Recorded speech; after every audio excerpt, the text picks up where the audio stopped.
महाराष्ट्र में भगवान पंढरीनाथ विराजमान हैं, जिनको विट्ठल भगवान कहते हैं। उनके एक भक्त हुए जिनका नाम था चोखो मेला। क्या नाम था? चोखो मेला। तो चोखो मेला एक किसान परिवार में जन्मे थे और बहुत ऊंची जाति के नहीं थे। पर ठाकुर जी को इन सब से फर्क नहीं पड़ता कि आप कौन से कुल के हो, कौन सी जाति के हो, कौन सी प्रजाति के हो। आप मानव भी नहीं हो ना, तो भी गजेंद्र भी बन गए तो भी वो रक्षा करने आएंगे। वो इतना विचार नहीं करते। तो चोखा मेला जी जो थे, चोखो मेला ऊंचे कुल में नहीं जन्मे थे। बचपन से ठाकुर जी का इतना चरित्र सुना कि एक दिन अपने बगीचे के कुछ फल तोड़ करके ले गए ठाकुर जी के लिए। मंदिर में जैसे ही पहुंचे तो ठाकुर जी के सामने अपना झोला खोलने लगे। पुजारियों ने कहा, ए, क्या करते हो, क्या करते हो? मेरे बगीचे के फल हैं, अपने हाथ से तोड़ के लाया, पंढरीनाथ भगवान को खिला देना। पुजारी पहले तो हंसे, बाद में बोले, चल चल निकल यहां से। तेरे हाथ का तो तेरी परछाई पड़ जाए तो उस स्थान पर पानी डालना चाहिए। तेरे हाथ का टूटा हुआ फल हम ठाकुर जी को खिलाएंगे? ले जा इसको। अरे फल तो पवित्र है ना, पृथ्वी तो पवित्र, पृथ्वी से फल निकले हैं, इनको तो स्वीकार कर ही सकते हो।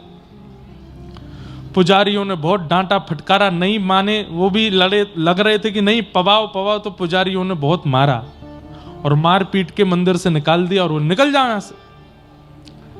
चोखा मेला जी रोते रोते वापस चले गए और अपने फल बांध करके ले गए। बोले, ठीक है पंढरीनाथ, आप तो अमीरों के देवता हो, अमीर 56 भोग लेके आएंगे तो पालोगे, गरीब यहां पे फल तोड़ के लाया तो आप पिटवा रहे हो पुजारियों से मुझे। दुखी होकर के चोखा मेला जी चले गए। रात्रि के समय अपने आसन पर, अपने घर पर बैठे थे। इतने में ही क्या देखा, बड़ी सुंदर कस्तूरी की सुगंध आ रही है, दूर से मणियां जैसी चमक रही हों और सुंदर नूपुरों की आवाज आ रही है, खूब सारे गहने पहने कोई व्यक्ति आ रहा है। और जैसे ही थोड़ा सा प्रकाश हुआ तो क्या देखा, साक्षात पंढरीनाथ भगवान चोखा मेला जी के सामने आ गए। चोखा मेला बोले, आप कौन? बोले, मुझे भूल गए, मैं विट्ठल पांडुरंग, सुबह आए थे तुम दर्शन करने। हाँ, तो सुबह तो मार पीट के भगवा दिया था आपने मुझे, अब क्यों आए हो मेरे घर पे? ठाकुर जी बोले, देखो ये पंडा पुजारी लोग हैं ना, ये दिल के बुरे नहीं है, पर इनको कभी कभी लगता है कि कोई म्लेच्छ ना आ जाए, कोई मुस्लिम रूप बदल के ना आ जाए, कोई मंदिर अपवित्र करने ना आ जाए, इसलिए थोड़ी रोक टोक करते हैं। बोले, रोक टोक? मारा मुझको? अरे तो इसीलिए तो मैंने भी उसका प्रायश्चित किया, मेरे भक्त को मारा। क्या प्रायश्चित किया? बोले, आज मैंने भोजन नहीं किया, सुबह मैंने राजभोग नहीं किया, ब्यारू नहीं किया, कलेऊ नहीं किया। क्यों? मेरा भक्त फल लेके आया, वो मुझे नहीं खिलाया तो मैं भूखा रहा, और जब मंदिर बंद हो गया तो तेरे घर आया हूं खाने, चल अब मुझे खिला दे। चोखा मेला जी के सामने ठाकुर जी बैठ गए, केला खिलाए, अमरूद खिलाए, सेब खिलाए, ठाकुर जी को अपने हाथ से खिला रहे हैं। कुछ फल बच गए तो ठाकुर जी अपनी पीतांबरी आगे करके बोले, ये फल दे दो, मैं बांध के ले जाऊंगा। तो चोखा मेला बोले, यहीं खा लीजिए। तो ठाकुर जी बोले, मैंने भोजन नहीं किया था ना, तो रुक्मणी जी भी भूखी हैं, वो भी भूखी बैठी हैं, तुम्हारे फल ले जाऊंगा तो रुक्मणी जी को खिला दूंगा, उनको भी पवा दूंगा मैं। चोखा मेला जी बड़े प्रसन्न हो गए, फल भर के दे दिए। अब सोचिए, ठाकुर जी अपनी पीतांबरी में फल बांध के ले गए रुक्मणी जी के लिए, और मंदिर में जाके रुक्मणी जी को खिलाया। सुबह 4 बजे जैसे ही कपाट खुले मंगला के लिए, तो फल के छिलका पड़े थे गर्भगृह में, सारे फलों के छिलके पड़े। पुजारी सब बोलने लगे, ये छिलके भीतर कैसे आ गए? अरे मंदिर तो बंद करके गए थे, चारों तरफ से खिड़कियां लगी थी, ये छिलके अंदर कैसे आए और कौन खा के गया है? तब एक पुजारी बोला, अरे कल वो आया था एक चोखा मेला, उसको हमने मंदिर में घुसने नहीं दिया, तो बाहर खड़े होके बड़ी बड़ी अभद्र भाषा बोल करके गया था। हो ना हो, अपना बदला लेने के लिए कैसे भी मंदिर में घुस के पूरा मंदिर अपवित्र करने की भावना से खा करके छिलके फेंक दिए।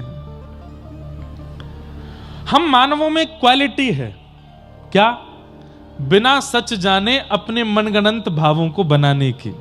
सबके अंदर है, बना लिया। अब एक भी पंडा पुजारी ये नहीं सोच रहा है कि मंदिर तो खुला नहीं, ताला का सील तो निकला नहीं, वो चोखो मेला अंदर कैसे आया होगा। बोले वो बाद का विषय है, पहले उसको पकड़ के उसकी धुनाई करो। सुबह सुबह 5 बजे सारे पंडा पुजारी पहुंच गए चोखा मेला के घर। सो रहे थे बेचारे बड़े प्रेम से कि ठाकुर जी आए रात को। सुबह उठा के पुजारी जी ने फिर मारा उनको। चोखा मेला बोले अब मैंने क्या किया। बोले तू मंदिर में घुस गया भीतर और वहां फल खा करके छिलका फेंक के आया पांडुरंग के पास। चोखा मेला बोले नहीं नहीं नहीं नहीं, मैं नहीं गया था, पंढरीनाथ मेरे घर आए थे। बोले और मारो इसको, ये बताना चाहता है कि पंढरीनाथ इसके बड़े हैं, इससे भी ये पंढरीनाथ से भी बड़ा, इसके घर आएंगे। अरे हम लोगों को 25-25 30-30 साल सेवा करते हो गए, हमारे तो स्वप्न में भी नहीं आए, तेरे घर आ गए हो। अरे मैं सच बोल रहा हूं, मैं ये हमको नीचा दिखाने के लिए सब बातें बोल रहा है, और मारो इसको। इतना मारा। चोखा मेला वहीं बैठे बैठे रोते रोते बोले जय हो पंढरीनाथ, तेरी लीला बड़ी अद्भुत, मैं तो कुछ कर ही नहीं रहा हूं, जबरदस्ती पिटवा रहे हो मुझे। लौट करके पंडा पुजारी सब अपना हाथ अब बढ़िया लगा, बढ़िया बदला लेके आए, उसी ने किया था ये सब। लौट करके जब पुजारी आए तो क्या देखा, मंदिर का मुख्य द्वार बंद, भीतर की किवाड़ बंद, सारी खिड़कियां बंद, सब बंद है। खोलने का प्रयास किया, नहीं खुला। खूब जोर लगाया, हजारों की हजार पंडा पुजारी जोर लगा रहे हैं, लेकिन मंदिर नहीं खुल रहा है। सब प्रयास कर लिए, शाम हो गई, मंदिर जब नहीं खुला तो सब पुजारी समझ गए हमसे कोई अपराध हुआ। घुटने के बल बैठ करके सब कान पकड़ के क्षमा मांग रहे हैं। बोले पंढरीनाथ हमने किया क्या, बताओ तो। ठाकुर जी बोले अब जब तक पृथ्वी प्रलयकालीन समुद्र में नहीं डूब जाएगी तब तक मेरा पंढरीनाथ मंदिर बंद रहेगा। क्यों? क्योंकि तुम सबने मिलकर एक मेरे परम वैष्णव भक्त का अपमान किया। अब मैं किसी को दर्शन नहीं दूंगा। सबने खूब प्रयास किए, 2-3 दिन तक ठाकुर जी ने मंदिर नहीं खोला, अंदर से बंद कर लिया। तब पुजारियों ने कहा प्रायश्चित बताइए कि हम क्या करें। ठाकुर जी बोले मेरी सोने की पालकी है, उसको लेकर के जाओ और चोखो मेला को बैठा के नाचते गाते हुए उसको यहां लेके आओ, तब मंदिर खुलेगा। कितना प्रेम करते हैं ठाकुर जी अपने वैष्णवों से, अपने भक्तों से। अरे आप गलती से एक तिलक लगा देते हैं ना, ठाकुर जी के नेत्र सजल हो जाते हैं। अरे ये तो मेरा है गयो, ये तो मौसम प्रेम करे। अरे पति को जैसा श्रृंगार प्रिय लगता है, पत्नी वैसी साड़ी पहन ले या वो प्रिय श्रृंगार कर ले, पति खुश हो जाता है। पत्नी को जैसे अपने बच्चे पसंद हैं वैसे मार्क्स बच्चे लेकर के आ जाएं, वैसी पढ़ाई करके दिखा दें तो मां को प्रसन्नता हो जाती है। ठाकुर जी को वैष्णव भेष, वैष्णव भाव, एकादशी निष्ठा आदि आदि ये सब प्रिय हैं। जब हम एक भी धारण कर लेते हैं ना, ठाकुर जी इतने प्रसन्न हो जाते हैं। और फिर उसको कोई पीड़ा देता है तो ठाकुर जी बहुत पीड़ित हो जाते हैं। इसलिए हमारी प्रार्थना, कभी किसी वैष्णव का अपमान मत कीजिएगा, ठाकुर जी रूठ जाएंगे। दूसरा, कभी किसी धाम का अपमान मत कीजिएगा। जगन्नाथपुरी गए, वृंदावन गए, द्वारिका गए, किसी ने पूछा कैसा लगा, अरे बहुत भीड़ थी वहां तो, अरे महाराज इतनी कोहनी पड़ी, कोई व्यवस्था नहीं है, इतनी गंदगी, ये था वो था। ठाकुर जी बोलते हैं मैंने बुलाया तो नहीं था, क्यों आए? मेरा धाम, मेरा तीर्थ मुझे प्रिय लगता है, तुम क्यों उसका अपमान कर रहे हो? ठाकुर जी के धाम का अपमान नहीं, वैष्णव का अपमान नहीं, ब्राह्मणों का अपमान नहीं, संतों का अपमान नहीं। इस पूरे में आपको ठाकुर जी का नाम नहीं, ठाकुर जी के बारे में अगर 2 बात आप गलत बोल दोगे ना, उनको बुरा नहीं लगेगा, पर उनके जनों के बारे में कुछ मत बोलो, ठाकुर जी को वो सहन नहीं होता। इसलिए वैष्णव अपराध लग गया है आपको, इसका प्रमाण क्या है? कथा में नींद आना कथा में मन ना लगना, सत्संग में, परिक्रमा में, धाम जाने में, प्रसाद में स्वाद ना आना, नीरस लगना, भक्ति की संबंधी वस्तुओं में नीरसता का आना, ये इस बात का प्रमाण है कि ठाकुर जी आपसे रूठ गए हैं। आप जो काम करते हो वो काम बन नहीं पाता, इसका मतलब ये नहीं ठाकुर जी रूठ गए ना, अभी भाग्य में नहीं है, जब होगा तो हो जाएगा। आप चलते चलते गिर गए तो इसका मतलब ये नहीं ठाकुर जी रूठ गए हैं। आपने कोई बहुत सुंदर व्यवस्था की और वो कार्य ठप हो गया, इसका मतलब ये नहीं ठाकुर जी रूठ गए। हम लोग कह देते हैं दुकान खोली चली नहीं, अरे भगवान नाराज बैठे हैं मुझसे तो पता नहीं किस बात। ना, ठाकुर जी नाराज नहीं, अभी आपका भाग्य नहीं है। ठाकुर जी नाराज हैं इस बात का प्रमाण क्या है कि महाप्रभु जगन्नाथ सामने खड़े हैं लेकिन आपको दर्शन करने में आनंद नहीं आ रहा, तो समझो ठाकुर जी रूठे हैं। कथा चल रही है और आप कथा में बैठ करके बस ये सोच रहे कब पूरी होगी, कब जाऊं, मन नहीं लग रहा है, समझो ठाकुर जी रूठ गए। आप प्रसाद पा रहे हैं और प्रसाद में लग रहा है इसमें तो नमक ही नहीं है, इसमें तो नींबू ही नहीं डाला, ठाकुर जी को ऐसे ही भोग लगा दिया, समझो ठाकुर जी रूठ गए हैं। किसी संत महापुरुष को देख करके लगे इनमें ज्यादा प्रभाव नहीं है, वो वाले महाराज जी ज्यादा अच्छे हैं, समझो ठाकुर जी रूठ गए हैं। तिलक लगाने में लगे छोटा ही लगा दीजिए, इतना बड़ा पूरा माथा भरने इतने लगा दो, समझो ठाकुर जी रूठ गए हैं।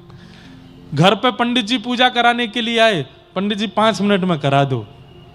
कितनी देर की पूजा है, 25-30 मिनट लगेगा, नहीं नहीं 5 मिनट में जल्दी जल्दी वाला करा दो, समझो ठाकुर जी रूठ गए हैं।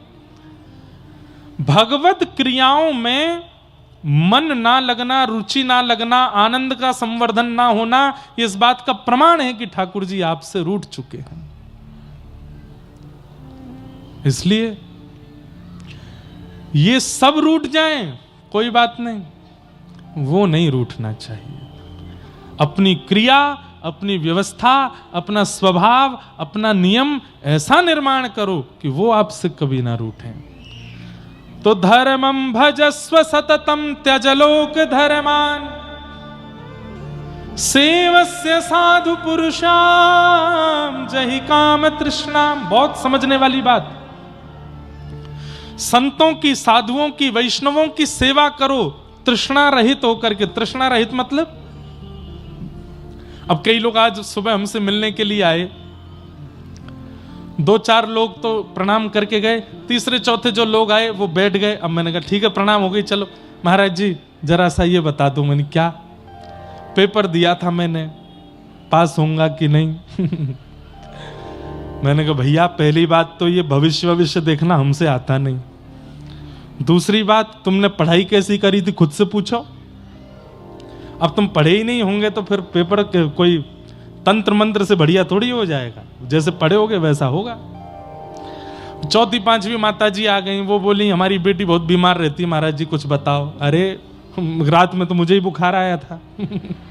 अब उसका मैं क्या करूं, मुझे भी जुकाम हो गया था, उसका मैं क्या करूं। वैष्णवों के पास, कथा वक्ताओं के पास, ब्राह्मण पंडितों के पास, साधु संतों के पास कामना रहित होकर के जाइए। सेवस्य साधु पुरुषाम जहि काम तृष्णाम, किसी कामना से नहीं जाइए। आजकल एक नई कामना और ऐड ऑन हो गई है, वहां जाएंगे तो हम अपनी वीडियो बनवा के सोशल मीडिया पर डालेंगे, 400-500 लाइक बढ़ जाएंगे। ये भी एक कामना है। कई लोग, हजारों लोग मिलने आते हैं, उनमें से 1-2 लोग ऐसे आते हैं प्रणाम करें, मुझे फोटो नहीं खिंचवाना, मुझे बस दर्शन करना था। तो मन कितना खुश होता है, अरे वाह भाई तू बस मिलने आया हमसे। साधु पुरुषों के पास, वैष्णवों के पास, संत जनों के पास सेवा करो तृष्णा रहित होकर के। ये कृपा करके आशीष दें, ये भावना भी चित्त में नहीं आनी चाहिए। ये सेवा का अवसर दे रहे हैं, यही बहुत बड़ी बात है। मुझे कुछ चाहिए नहीं, आप प्रसन्न रहो। और तीसरा गुण बहुत विशेष, अन्यस्य दोष गुण चिंतन माशु मुक्त्वा। बंधुओं एक बात सुनिए, आप धार्मिक हैं, आप अनुष्ठान करते हैं, आप भजन करते हैं, कथा सुनते हैं, परिक्रमा करते हैं, नियम का पालन करते हैं, इन सब का प्रमाण क्या है कि ये धर्म आपको लग रहा है। सब लोग इधर देखो, ध्यान से सुनो, विशेष रूप से आगे वाले लोग ज्यादा ध्यान से सुनो। पीछे वाले तो हमको दिखते नहीं, आगे वाले दिखते हैं, इधर उधर करते हैं, उबासी लेते हैं, तो हमारा मन, मेरा भी होता, मैं भी ले लेता हूं। इसलिए आप लोग ध्यान से सुनो। अन्यस्य दोष गुण चिंतन माशु मुक्त्वा। आपका भजन, आपका साधन, आपका नियम आपको लग रहा है, इसका एक प्रमाण यह भी है कि किसी के लाख दोष बताने पर भी आपको उसमें दोष नहीं दिखता। लाख दोष बता दिए, अरे ये तो ऐसा है, ये तो वैसा है, ये तो ये है, समाज के लोग कुछ भी कह गए, लेकिन वो व्यक्ति जब आपके सामने आया तो आपने उसमें एक भी दोष नहीं देखा। इसका मतलब क्या है?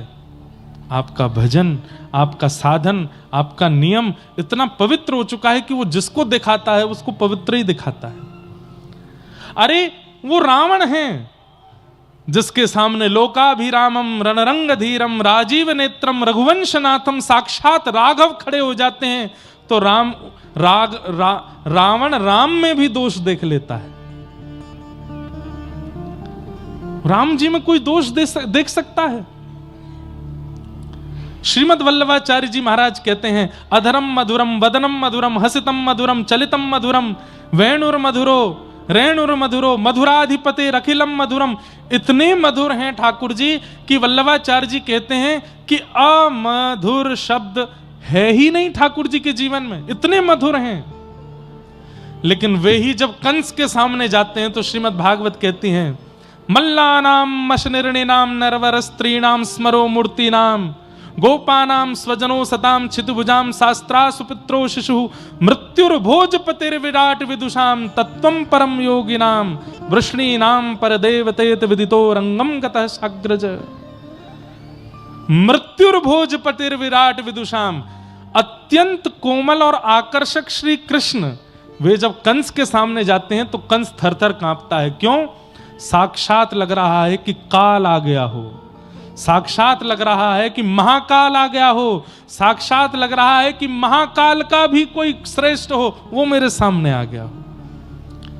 जिन कृष्ण को देख के पत्थर पिघल जाते हैं, जिन कृष्ण को देख के गैयाओं के थनों से अपने आप दूध निकलने लगता है, जिन कृष्ण को देख करके यमुना जी स्तब्ध हो जाती हैं, जिन कृष्ण को देख करके जड़ वृक्ष नीचे को झुक जाते हैं, उन कृष्ण को देख करके थरथर कांप रहा है कंस। इसका मतलब क्या है? पापी व्यक्ति, महाघनघोर संसारी व्यक्ति वही है जिसके सामने अत्यंत गुणवान भी आ जाए तो उसमें भी दोष देखे, और गुणवान वही है जो अत्यंत दोष युक्त व्यक्ति में भी गुण देखे। ईमानदारी से बताइए, हम रंगनाथ भगवान के सामने जाते हैं, उनके सामने जाकर के दर्शन करते हैं, हम लायक हैं उनके सामने खड़े होने के? क्या हमारे कर्म, हमारा विचार, हमारा स्वभाव इतना पवित्र है कि हम उनके सामने खड़े हो सकें? लेकिन फिर भी खड़े हैं। भीतर से पंडित जी, पुजारी जी तीर्थ देते हैं, प्रसाद देते हैं, षटकोप देते हैं। इसका मतलब क्या है? ठाकुर जी की दृष्टि कैसी है? लाख दोष हैं हमारे अंदर, फिर भी हमारा गुण देख करके हमको स्वीकार करते हैं। ये नम रक्ष जगन्नाथ बहुजन्मापराधनम, इसने बहुत अपराध किए लेकिन फिर भी उसकी रक्षा करने की जिम्मेवारी ठाकुर जी रखते हैं। सीधी बात, बहुत लंबी चौड़ी बात ना कह के कह दूं, ठाकुर जी का स्वभाव क्या है, देव का स्वभाव क्या है? लाख अवगुण वाले व्यक्ति में भी गुण देख ले वो देव है। और दैत्य का स्वभाव क्या है? अत्यंत गुणवान व्यक्ति में भी अवगुण देख ले, ये दैत्य का स्वभाव है। हम लोगों का स्वभाव कैसा है? कथा सुनकर के जब जाते हैं तो श्रोताजन बात करते जाते हैं, कथा तो बढ़िया थी, बढ़िया कथा थी। तो दूसरी माता जी कहता बढ़िया थी, भजन तो गाए ही नहीं, 2 घंटा बैठे रहे हम, कुछ सुनाया ही नहीं। तीसरी कहेगी नहीं भजन तो नहीं गाए पर कथा तो ठीक ही कर रहे थे। तीसरी बोली नहीं नहीं, उनसे ज्यादा बढ़िया वो वाले व्यास जी थे, वो चुटकुल्ला भी बोलते थे बीच कथा में, हंसी आती थी। दोष जल्दी दिखता है हमको।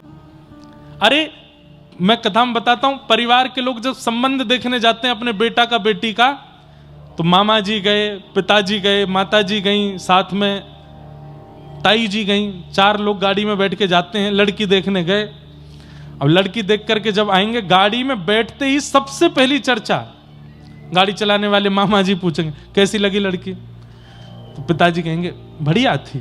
तो पीछे से माता जी कहेंगे थी तो बढ़िया, पाम बड़े बड़े थे उसके, पट्टे सी लग रही थी हमको, तो पाम पट्टे है क्या? तब दूसरी सहेली बोलेगी पाम बड़े थे, कान भी थोड़े विचित्र थे। तब अरे हमको तो आंखों से थोड़ी सी टेढ़ी मेढ़ी सी लग रही थी। दोष जल्दी देखते हैं हम, और 10 दोष देखने के बाद फिर क्या कहते हैं, अब ठीक है संसार में सब में दोष तो हैं ही, पर लेकिन परिवार अच्छा है, पिताजी अच्छे हैं, धनवान है, कर दो ब्याह। हम दोष पहले देखते हैं, गुण बाद में देखते हैं। लेकिन नाम जापक का, वैष्णव का, भक्त का स्वभाव होना चाहिए वो गुण पहले देखे, और जिसने गुण पहले देख लिया वो बाद में दोष देखेगा ही नहीं। गुण देखिए, गुण दर्शन करो, सब में गुण दर्शन। तो अन्यस्य दोष गुण चिंतनमाशु मुक्त्वा, उसके बाद अंतिम लक्षण, 5वां लक्षण बताया, सेवा कथा रसमहो नितराम पिबत्वम। फिर कथा रस का पान करोगे तब कथा चित्त में विराजेगी, समझ आवेगी, आपका उद्धार करने वाली होगी। यह ज्ञान उपदेश प्रदान किया है किसने? श्री गोकर्ण जी महाराज अपने पिताजी से कह रहे हैं, धर्मम भजस्व सततम त्यजलोक धर्मान सेवस्य साधु पुरुषाम जहि काम तृष्णाम अन्यस्य दोष गुण चिंतन मास मुक्त्वा सेवा कथा रसमहो नितराम पिबत्वम। इस कथा रस को पीते रहो। बोले कितना पिए? बोले पीते ही रहो, नितराम पिबत्वम,